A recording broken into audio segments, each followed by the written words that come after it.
तर भंडारा जिल्ह्यात मुसळधार पावसाने हजेरी लावली आणि याचा फटका तुमसर शहरवासियांना बसला।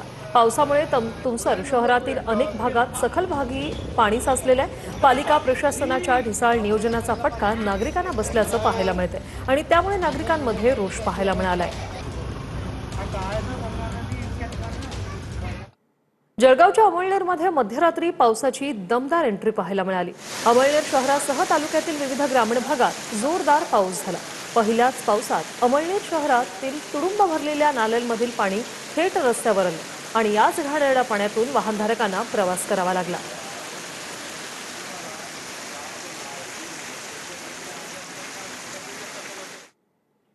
छत्रपती संभाजीनगर शहरातील हर्सुल परिसरातील श्रीनाथ कॉलनीमध्ये रस्त्यानभावी नागरिकांची मोठी गैरसोय होते। थोड्याशा पावसामुळे संपूर्ण परिसर चिखलमय झाला। वाहन चालवणंही कठीण होऊन गेलं।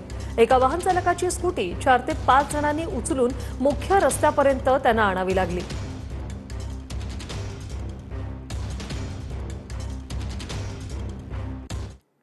खालापूरजवळ जुन्या मुंबई-पुणे हायवेवर दांडाफाटा परिसरात झाड कोसळलं। झाड पडल्यामुळे वाहनांच्या रांगा लागल्याचं पाहायला मिळालं आणि त्यामुळे वाहतूक अगदी संथ गतीने सुरू होती। स्थानिक प्रशासन, महामार्ग पोलीस आणि संबंधित यंत्रणा घटनास्थळी पोहोचल्या। वाहन चालकांनी सावधगिरी बाळगावी, पर्यायी मार्गाचा वापर करावा असं आवाहन करण्यात आलेलं आहे।